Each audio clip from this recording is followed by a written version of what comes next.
বাংলাদেশের মানুষ সমস্ত আলেম ওলামাদেরকে ইসলামিক দলগুলোকে ঐক্যবদ্ধ হওয়ার জন্য চেষ্টা করতেছে, বলতেছে এবং আল্লাহর রব্বুল আলামিনের দরবারে দোয়া করতেছেন। তো একটি সময় সবাই ঐক্যবদ্ধ হয়েছে, কিন্তু হঠাৎ করে ইসলামী আন্দোলন বাংলাদেশ অর্থাৎ চরমনাইর পীর সাহেবের দল 11 দলীয় জোট থেকে বের হয়ে গিয়েছেন। এই ইসলামী আন্দোলন বাংলাদেশ 11 দলীয় জোট থেকে বের হওয়ায় কেমন প্রভাব পড়েছে বা সামনে কেমন প্রভাব পড়বে এ নিয়ে একটু বিস্তারিত আমরা আলোচনা করি। প্রিয় দর্শক, ইসলামী আন্দোলন বাংলাদেশ এমন একটি সংগঠন যেখানে বাংলাদেশের প্রতিটা গ্রামে তাদের কর্মী আছে, সমর্থন আছে। তাহলে সেই হিসেবে বাংলাদেশে জনপ্রিয়তার দিক থেকে বাংলাদেশ জামায়াতে ইসলামীর দলের পরে তাদের অবস্থান, অর্থাৎ জামায়াতে ইসলামের পরে যে ইসলামী দল যেটা আছে, যার জনপ্রিয়তা বেশি, জনসমর্থন বেশি, সেটা হলো ইসলামী আন্দোলন বাংলাদেশ। এই 11 দলীয় জোটের মধ্যে সবচেয়ে জনপ্রিয় বলতে যাদের সমর্থন বেশি আছে সেটা তারা হচ্ছে বাংলাদেশ জামায়াতে ইসলামী। এর দ্বিতীয় স্থানে হচ্ছে ইসলামী আন্দোলন বাংলাদেশ চরমনাই পীর সাহেবের দল। আর বাকি যারা আছে তাদের দলের সমর্থন এতটা নেই। তো সেই হিসেবে ইসলামী আন্দোলন বাংলাদেশ যেটা চেয়েছিল সেটা তারা বলতেছে, বা বিভিন্ন সংবাদ মাধ্যম থেকে আমরা জেনেছি যেভাবে তাদের সাথে আচরণ করার প্রয়োজন এটা হয় নাই, এবং কি যে আসনের যে বিষয়গুলো হচ্ছে সেগুলো নাকি যতটুকু দেওয়া দরকার প্রয়োজন, যেহেতু ওনারা বলতেছে যে আমাদের যে অবস্থান আছে ইনশাআল্লাহ সেই অবস্থান অনুযায়ী আমরা আসন আরো অনেক পাওয়ার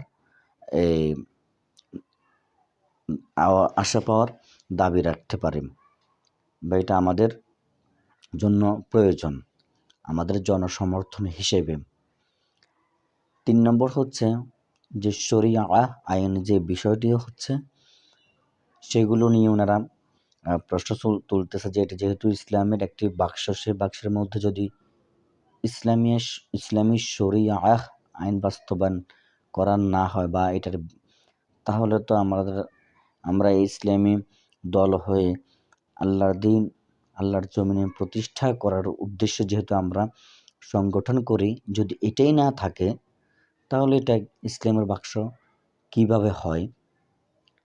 তো এই অভিযোগের কারণে, এগুলোর কারণে ইসলামী আন্দোলন বাংলাদেশ সরে গিয়েছেন, যেটা ইসলামী আন্দোলন বাংলাদেশের নেতা কর্মীদের এবং কি বিভিন্ন সংবাদ মাধ্যম থেকে জানতে পেরেছেন।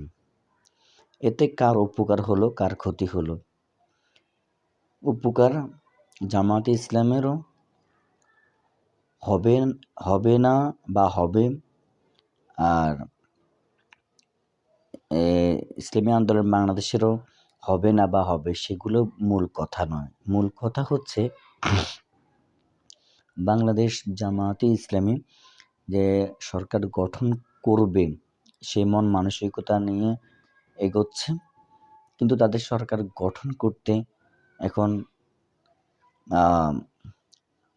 কি বলবো, এরা না মানে সরকার গঠন করতে পারবে না মনে হচ্ছে, কারণ জামায়াত ইসলাম ব্যতীত ছাড়া বাকি যে সংগঠনগুলো আছে তাদের জনসমর্থন এতটা বেশি নয়। এমনও সংগঠন আছে জামাত ইসলামের সাথে, যে 11 দলীয় জোটের সাথে, উনাদের নাম তো মানুষ চেনা দূরের কথা, অনেকে তাদের সংগঠনের নাম তো দূরের কথা, এটার প্রতিষ্ঠাকে, এটার আমিরকে, এটার নেতাকে অনেকে জানেই না। ঠিক আছে? তো সেই হিসেবে সরকার গঠন নির্বাচনে বড় ধরনের হুমকি হবে। হুমকি বলতে সরকার গঠন করতে পারবে না, সম্ভাবনা অনেকটাই বেশি। এদিক দিয়ে বাংলাদেশ জামাত ইসলামের ক্ষতি। দ্বিতীয় নম্বর হচ্ছে, ইসলামী আন্দোলন বাংলাদেশ একটা সুযোগ এসেছে, সেই সুযোগটা যদি অন্তত কাজে লাগাতো, অনেকগুলো আসন পেত। ঠিক আছে? যে আসন বা 40টা বা 50টা আসন যদি পেয়ে তারা যদি সংসদে ওনারা যদি যেত, আল্লাহর রহমতে ইনশাআল্লাহ ওনারা তো, যেমন ইসলামী আন্দোলনের যারা চেয়ারম্যান আছে তারা কিন্তু বাংলাদেশে অনেক অবস্থান তৈরি করেছে, এবং তাদের কাজকর্ম দেখে মানুষ অত্যন্ত সন্তুষ্ট। এবং এমনও ঘটনা আছে যে লক্ষ্মীপুর চরকাদ্রা ইউনিয়নের একজন আমাদের খালিদ সাইফুল্লাহ সাহেব, উনি আছে, আরও অনেকে আছে। তো ওনারা এমনভাবে করতেছে, মানে এই ধরনের চেয়ারম্যান মানে পৃথিবীতে আমার মনে হয় এই ধরনের আছে কিনা জানি না। আমার চোখে দেখে আমি খুবই একজন ভালো মানুষ, অনেক বড় ভালো মানুষ, আল্লাহওয়ালা বুজুর্গ মানুষ। ঠিক আছে? তো তাহলে ইনশাআল্লাহ ভবিষ্যতে ওনারা যদি সংসদে গেলে তাহলে ওনারা তো ওইভাবে ওনাদের একমাত্র দিলের তামান্না হচ্ছে এদেশে ইসলাম প্রতিষ্ঠা, ইনসাফ কায়েম করা, এবং বাংলাদেশ নিয়ে ভাবা, এবং বাংলাদেশের জনগণ নিয়ে কাজ করা।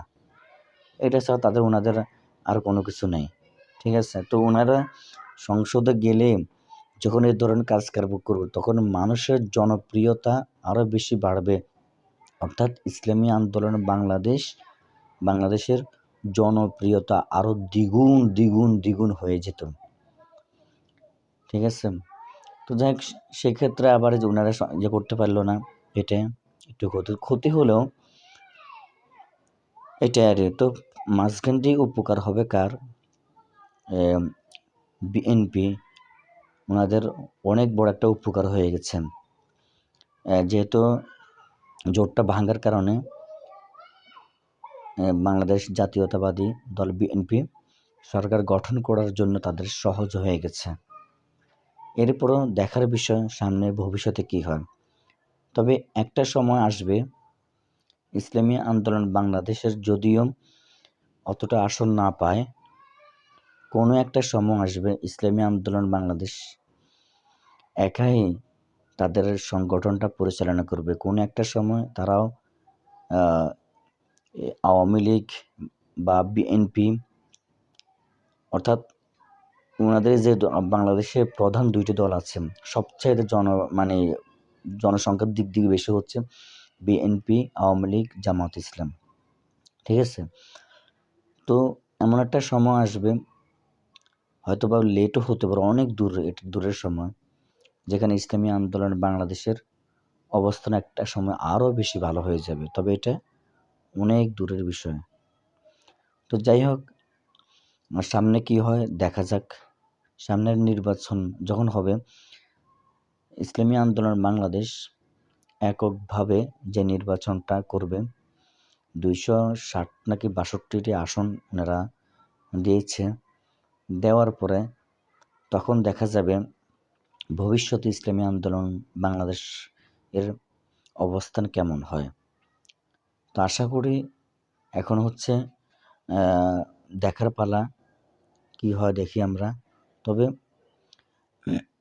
আমার মনে হয় ইসলামী আন্দোলন বাংলাদেশ, কি বলবো, মানে অনেকে ইসলামী আন্দোলন বাংলাদেশে দোষ দেয় যে ওনারা কেন বের হলো। আসলে এটা কি কয়, নিশ্চয়ই কোনো কারণ আছে, নিশ্চয়ই কোনো কিন্তু আছে। নতুবা এ মুফতি রেজাউল করিম পীর সাহেব উনি উনি কিন্তু এক বাক্স করার জন্য সবাইকে ঐক্যবদ্ধ করেছে। আর ঐক্যবদ্ধ করার পেছনে সবচেয়ে বেশি অবদান হচ্ছে ইসলামী আন্দোলন বাংলাদেশের আমির মুফতি সৈয়দ রেজাউল করিম পীর সাহেব হুজুরের। উনারা শেষ পর্যন্ত ওনারা যেহেতু বের হয়ে গেছে, নিশ্চয়ই কোনো একটা কিন্তু আছে, কোনো কারণ ছাড়া কেউ বের হয় নাই। তবে দেখা যাক, তবে আমি মনে করি যে উভয়ের ক্ষতিটা হয়েছে।